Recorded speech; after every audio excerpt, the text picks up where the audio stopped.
Hey, what's up, everybody? This is Cam, aka the Honky Tonk Hair Machine for the Rugged Revival podcast. Who am I with today? This is Mike, aka RR Williams, from Tulsa, Oklahoma. Hey, man, thanks so much sitting down with me. I came across your music a bit back, and I've been a big fan since. So this is cool for me. I Yeah, appreciate it. cool for me too. Thanks for having me on. Yeah, brother.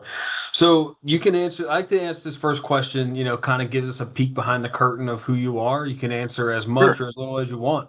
So, where are you from originally, and what was life like for you as a kid? I was born in Marietta, Georgia. Um, Regular suburban Southern Baptist childhood, I guess.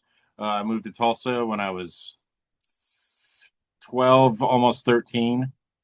And I started my freshman year of high school here, which is when I met all my weird punk friends. And then I was a teenager in Tulsa up until now. So all of my first bands and experiences with music and stuff were all kind of happening here. And uh, to be fair, Broken Arrow, Oklahoma. So um, kind of the suburb of an even smaller suburb of a very small city. So Nice. Right on. So when did you start playing the guitar? uh, I think I was the first guitar I ever got was actually I was probably 10. I want to say 10. I got a little PV Predator from whatever the local music store was when I was a little kid, and my it was kind of just treated as a toy for the most part when I was that age. I tried to learn a few songs and took two guitar lessons, and then I got in trouble because I wasn't doing good in school, and then I was not allowed to take guitar lessons anymore. Which those are the only two guitar lessons I ever had was when I was 10. So I know basically that's the only proper guitar training I've ever had. So the rest of it has just been me making shit up. But and then the first time I took anything like that seriously, I started playing bass uh, almost as soon as I moved to Tulsa. I got a bass guitar, and then I jumped because no one had bass players in their band. So I was primarily a bass player for most of my like teenage bands and like the first things I ever did. Nice. Yeah, right on, dude. So so you were playing, I think you mentioned earlier, you're doing more like punk rock bands early on. Yeah, all of it, most of it. The first couple bands I was in were punk rock bands.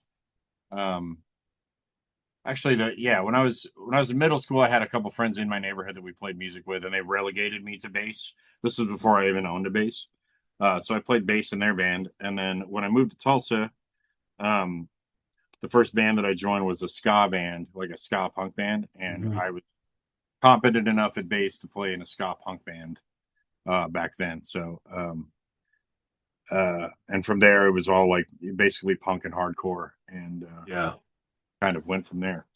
I think a lot of us around our age can, like, we look at Op Ivy, there's Yeah. kind of like ska punk bands, and then later, some of the more like hardcore kind of stuff.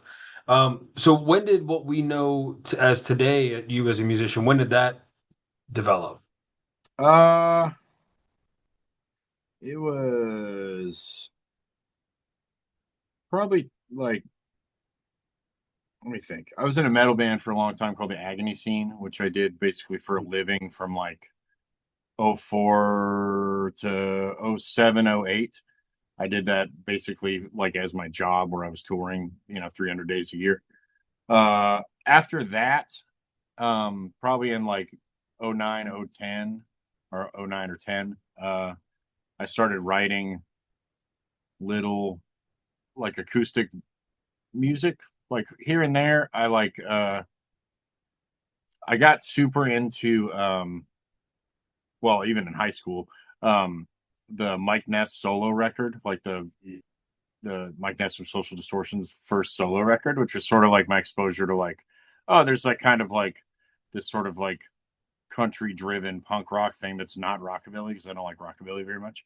Mhm. But there was this sort of other thing that he was doing that I thought was really cool. And kind of from there, I got into trying to write my own stuff. And I was listening to like Whiskey Town and Drag the River and Drive By Truckers and that sort of like sort of alt Americana stuff, which is sort of what I was trying to emulate.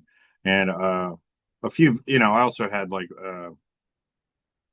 there was sort of a music scene for that sort of burgeoning in town as well. So um, friends in my orbit were playing that kind of music too. So it's sort of all sprung out of that kind of like, because I always liked, I think the first music I ever got that I bought for myself, I got like Green Day Dookie on tape, and then I got Counting Crows, August, and Everything After. Those are like the first two tapes I ever bought with my own money. And so I think everything has sort of been like those things getting put together. Yeah. So it's always like a little bit of like that sort of like Rust Belt rock and punk Mhm. rock sort of gelling into one thing. I think especially that era too, right? It's like, we were so exposed to a lot of different stuff. Like Yeah.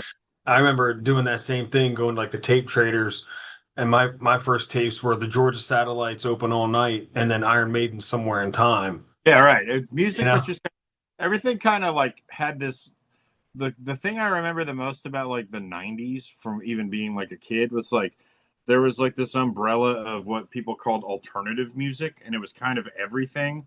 And Yeah. so under the umbrella of alternative, you did hear like every kind of thing, and that sort of like swirled into like kind of exposing you to a lot of different stuff at once. Yeah, absolutely. So, all right, so when you're playing now, it's just you. Do you have a full band with you? I have a band occasionally.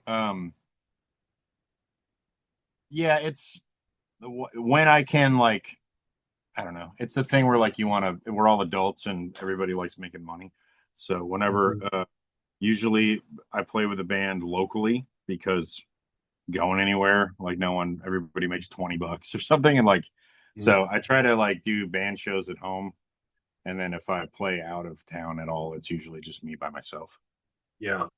So when you're playing solo, that's a lot of pressure. There's nowhere to hide. There's no wall of distortion. There's no amps. What are some of the biggest challenges you face when it's just you and the guitar up there on the stage? Tuning. Yeah, I think a lot of people agree with that. Yeah. I play in like D standard, so I tune a whole step down, Uh-huh. and I always buy like shitty um used guitars, and it's a real crapshoot on what guitars can handle that for a long time. Yeah. So I fight tuning a lot. But I also I just kind of zone out like I don't know. I don't like I wouldn't say that I'm like a engaging performer necessarily. I'm more of just like I just like to play the songs with enthusiasm or Hmm. being loud or passionate or like try to like emote more than necessarily even be good at playing them. So that's always I always just lean towards that kind of maybe more of a punk rock mindset where it's like I'm just playing the songs as hard as I can, or as you know um if it's like a finger picking song that's more of a like what can my voice do to sort of like make this feel powerful to myself. And Yeah. that's kind of the thing. It's never perfect. I'm not that good of a guitar player. Like I said, I only had 2 lessons, and I just sort of uh, I know what I know. So Yeah, and I think a lot of folks like that too, man, where it's like there's some artists that you want to hear the storytelling behind it. But like yeah, we worked with John Moreland last night and got him ready for his show out here. yeah, And he had and I've worked with him before, and it clicked in my head last night because he also has a punk rock background where yeah, like he just blasted through the songs. Like, he didn't stop. He was just like bang, bang, bang, bang, bang, almost kind of like Ramon style, but if the yeah, Ramones were acoustic, and just him. right, But it was cool because it was just like he just kept it moving the whole time, and no need for banter, no need for the extra.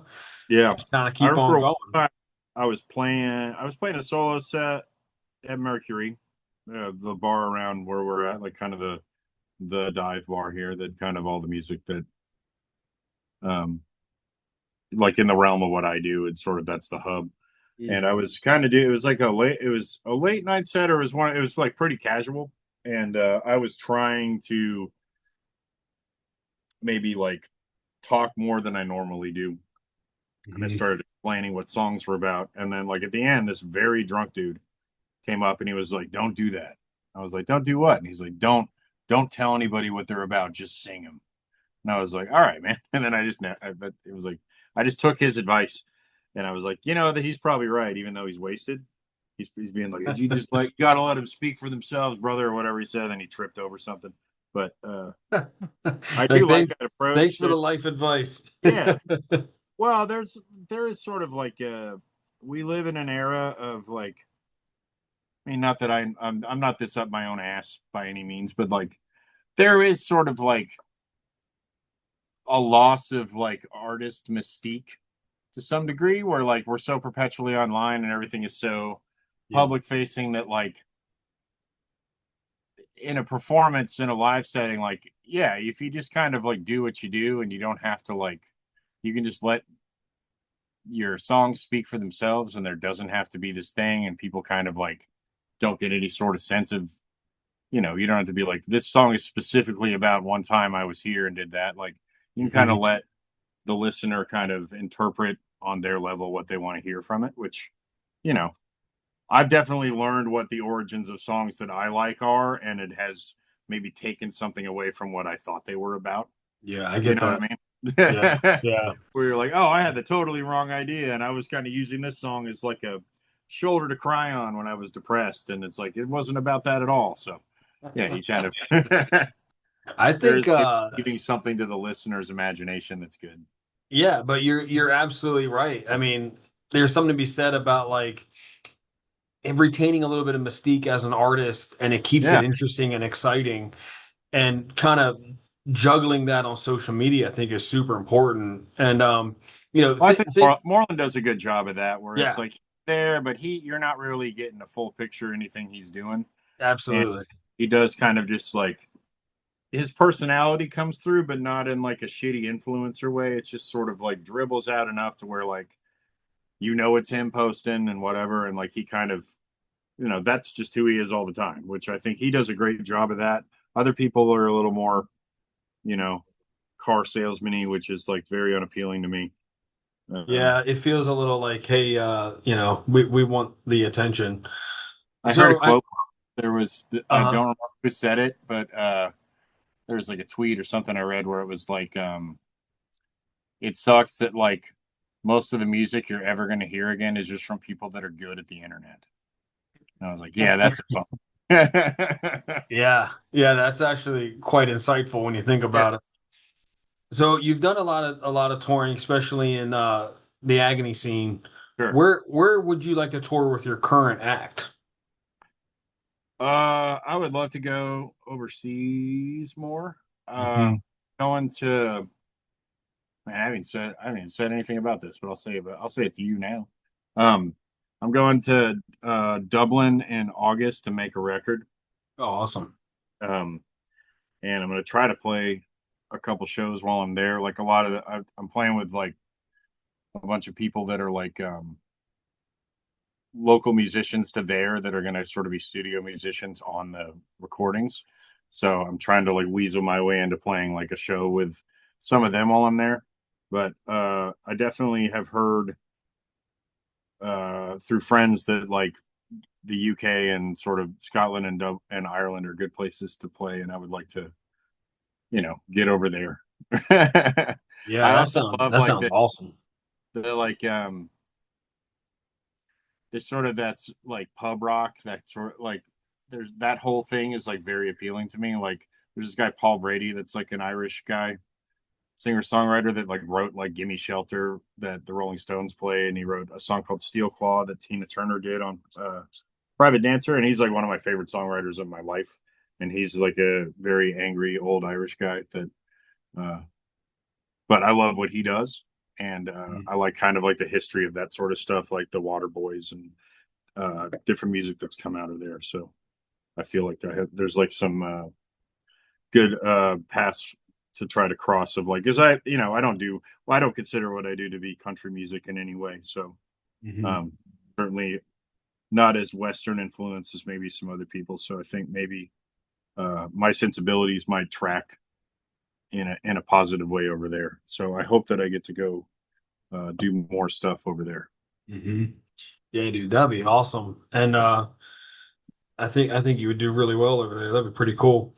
So you're also, I'm always drawn to like people's look first, It's I've been in the fashion industry my whole life and I can't help it. Yeah. You're also a shaved head tattooed guy with an awesome array of clothes and hats and jackets. Thank you. When you hit the stage, do you have a particular look that you like to go for? Like the look you have now, I think is awesome. I love that hat and that jacket. What's some of your favorite things to wear on stage? Um, well, I don't know what your thoughts about this would be, but I don't believe that another pair of jeans exists outside of a 501. Yeah. So you can maybe 517 Okay. want to wear boots. I like 50. Mhm. Usually, man, it's usually like uh I don't like logos that much. Do you know what I mean? Like I don't really wear band shirts anymore. Like I had plenty and I've just sort of like I think it looks better the plainer you look. Yeah. Um so I try to find like a good like sort of boxier black t-shirt. If it's too hot, I'll cut the sleeves off. Hmm. 501s. And then I have vintage cowboy boots that I got at like a flea market that I wear usually 99% of the time that I'm playing anywhere. Or I have Iron Rangers that I like that sometimes make an appearance, but they're a little clunky for stage. But I try to keep it pretty plain and I try to look the same most of the time. I try to not, uh, I try to just sit in sort of like the classic Americana pocket pretty well, where Hmm. like it's all kind of like staples that have existed for always and Hmm. probably will continue to exist without like looking really dated. I also work at the Levi's store. I'm like a manager at the Levi's store, so I get a bunch of stuff for free and cheap. So most of it is just I got this jacket for free. I get That's things. fantastic. And I do agree with you. We made our quarterly numbers and I got a free thing. You There know what you I mean? go. I agree with you about the jeans too, man. Like I when I find something that fits my body type, I tend to go all in. And Yeah. I like the Wrangler Ranchers. I wear those every day for work. Yeah. But when I'm in jeans, I like those Levi's 501s. They just seem to These are work. great. Uh I was I attempted to well, I just ordered them online and I guess I haven't tried them on in person in a long time. And I know that like I was disturbed by how big of a waist I wear in those. It is considerably bigger than what I wear in Levi's. So I was like, God, holy shit. Uh dude, I always feel like I don't know. Also I have a thing where like I've definitely looked back in different eras of my life where like I have kind of like swung for the fences a little bit more fashion wise. Yeah. Certainly in like my punk rock era. And like I think you just like eventually learn what your lane is and what you can pull off and how flashy you can be with stuff without looking like you're wearing a costume on Halloween.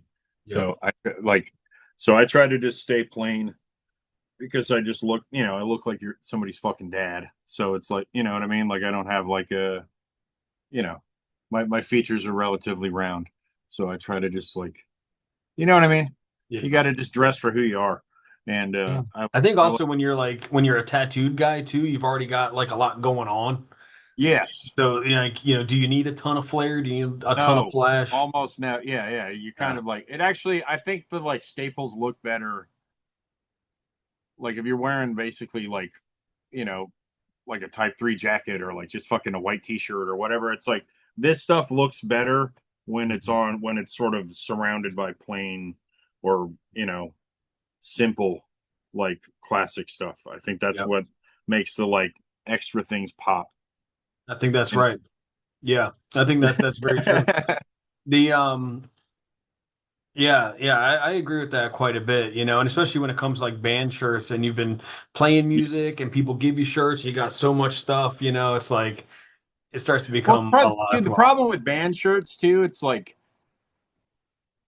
I have like proportionally, like I'm all torso and short legs, so like now that comfort colors are kind of ubiquitous, like comfort colors fit me like a nightshirt, and I have to like cut all of them off, and that's like there's a real art to like cropping a t-shirt correctly, where you don't look like you outgrew it by being fat, which is my problem, where like everything is too short. So it's the band t-shirts are like a real fucking crapshoot as far as what you can. I don't know. I also just find the things that work for my body type and sort of just always stick with that because like I know how things fit. And then if I wear something like certain like the band shirts with like the fitted seam on the sides and all that shit, it's like that doesn't look good on anybody. Spend bands, artists, please spend the money on a high quality t-shirt and hat, and then people will wear them. I don't know. It's tough. So It's tough. who makes the best blanks? Like what t-shirts do you like? Man, there was a time. This is funny. Because I'm not like a high fashion, spend a bunch of money guy. There's a place called Elwood that I like all of their blanks a lot. They make kind of a cool, like distressed boxy blank that's really good. Levi's makes a really good, not just because I get them for real cheap, but Levi's has a very good boxy blank. And then there was I believe this season is over now, but Target's like brand of menswear for like 19-year-olds. Mm. I can't remember what it's called. It's called like Is it the Goodfellow? not the Goodfellow. It's like they're like it's like they're like giant jeans and green leopard print sweater things where you can dress like Kurt Cobain. But they had the best fucking blanks. They were like perfectly boxy. They sat right at your belt line. And there was like this perfect wash black and a white that just looked fucking great. And I can't remember what they're called, but they were $10 and I bought like 50 of them because they were like the perfect shirt and I wore them like every day for like 6 months until I got stuff all over it. But man, I can't remember what probably one of this pile of shit behind me. But yeah, those were great. And yeah, that Elwood brand is probably like I don't like spending if I can avoid spending $50 on a t-shirt, I will. But Elwood makes really good Yeah. ones. Is that EL Wood or is it the letter Elwood. L Wood? It spelled like it's spelled like what you Elwood. Okay. They do like it's kind of like American Apparel level. Like they just make a bunch of fucking blank stuff, but Mhm. they're like really, really nice, like solid blanks. I think you get 3 for like 75 or something. But Oh, nice. they make cool colors. It's kind of earthy, but their blacks are really good. All their garment dyed stuff is really good. Mhm. Uh, I don't know. It's hard to tell anymore because like the really big T-shirts are currently in, Mm. and so it's Yeah, that's hard too. I don't like hard that. to see on the internet what stuff's going to be until it gets to you. Yeah. Yeah, Let's this talk is the most tattoos. nerding out about this topic I've ever done in my life too. Like my Oh, we can wife's go. tired of listening to me fucking talking about this shit. Like she's like, yeah, whatever, I don't care. Yeah, we could go on and on about that. Let's pivot to tattoos though. So when did you start getting tattooed? First tattoo I ever got. I think I was 16. Mhm. There used to be, I don't know how familiar with this you are. There used to be this like big Christian music festival in rural Illinois called Cornerstone. And when we were all in high school, like all of our favorite like Christian metalcore bands and punk bands would play this Cornerstone festival. And all of my friends and I went a couple of different years in a row. The Mhm. first year in a row, there was a tattoo shop in the town next to where the festival was, who weren't too like they weren't checking IDs probably like the way they should. And so I got my first tattoo when I was 16 or so. I was either 16 or 17. It was definitely before I was supposed to, and I got in huge trouble when I got home. I got a little Sacred Heart that was right here. This whole arm is blacked out, but my first tattoo I got was like a little Sacred Heart on my arm because I thought that looked like something like Mike Ness would get. So I wanted like a pretty plain thing. And then from there, I got a bunch of like apartment tattoos from my friend Wait. Squiggy, who's now like a professional tattooer and works at a reputable shop. And a bunch of my first stuff was like in an apartment. Yeah, And yeah. Yeah, that's that punk rock life, man. I mean, I remember getting tattooed at 16, 17 in some dude's apartment with like a single line needle machine and just like yeah, had no I mean, idea he they're was all using gone. like, They're all gone. like all of that shit's like I covered all of Yeah. it up, but most of it just looked like you know pretty bad, shitty traditional Flash. That it was like nobody's fault because I just picked a bunch of dumb bullshit to get, and then Yeah.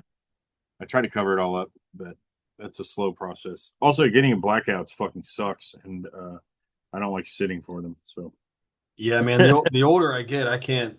John and I were talking about this last night. I don't know if it's because we're getting older or if like just the space we have left is the worst. But like yeah, sitting for longer than like 2 hours, just it doesn't interest me anymore. It's awful. dude, the last one I got was my head, and that was the worst. I mean, I if I was kind of like, well, that's it, dude. Like, you don't need to ever get another one. It was so fucking. It was the most. It never stopped being. And like other parts of your body, you get the thing where you kind of like the sort of like you get like the you get used to it, and there's like a little bit of numbness, or you can kind of ignore it, or you're like, okay, Yeah. well, we're now like your body kind of adjusts. Like the top of your head is that doesn't happen at all. No. It's just bad the whole fucking time. And but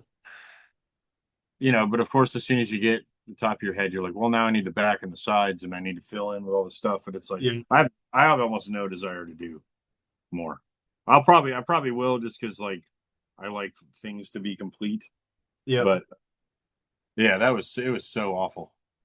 I wanted to smoke like a whole pack of cigarettes that day, dude. It was it's fucking bad. Yeah, I've had, So, and I'm a little fuzzy right now, but oh, you got it. You know how it is. yeah. So, but I've Yeah, had that redone twice, and that was fuck that that. was awful. Yeah, and I even talk. My wife laughs at me because she's like, "You talk about how bad that was." I'm like, "Yeah, but now I need to redo the sides and the back," and she's like, Man, I don't know. I just like I maybe I just walked around with like bad tattoos for so long that I don't care that much that it's like if it fades, I'm 42 years old. Like "I'm cool with that." whatever. Yeah, I I actually, wear I mean, hats 900% of the time anyway. Like yeah. it's this only comes out if it's hot or if I like remember to shave my head. Like I don't know. I I thought it also would really solve like, my like balding problem of like, you know what I mean? Like the punk rock yeah, toupee where you fill in the bald. And I was like, this is cool. I don't have to wear a hat every day. And then it's like, I don't want to shave my head every day. yeah, but I mean, you and I are kind of old school, right? So like getting tattooed, and seeing the faded and the old tattoos, it's Yeah. like it's like a badge of honor. It's really cool to see that, and that means they've I, been in the game for a while. yeah. Well, also like, if you go to a certain point, like you said, it's like, well, what else do I feel like doing? You Yeah. know, Uh-huh. like what do I want to endure? Like what do I want to spend an afternoon doing and then go home and fucking nap or whatever? Like, just where you just like beat down from like the experience. Like it's like, I don't know. Well, with that, I'm gonna this brings us to the end of the road, man. Do you have anything you want Sure. to shout out before I let you go? Uh, Where can we find you on the socials and what's your website? oh, so I mostly post on Instagram because I'm not good at the other stuff. So Instagram is RR Williams Tulsa. All of my music is under RR Williams on all the streaming stuff. Uh, I'm on TikTok when I remember I have one. Hmm. At RR Williams Tulsa. Everything's kind of under RR Williams Tulsa. Working on a new album that'll probably be out next year, and All then right. all of my other stuff is out. Uh, I don't know. I don't have that. I'm just writing, so I don't have like a lot of things coming up that aren't revolving around writing. So, It sounds great, man. And like I said, I appreciate you sitting down with me. dude, And I think you and I could talk for a very long time. I'm gonna let you go. I I was gonna be a kindred spirit, someone that cares about the details. That's the Absolutely. cool, All man. right, brother. I'm gonna let you go. We'll talk Nice to later. meet you, man. I'll see you later. Bye.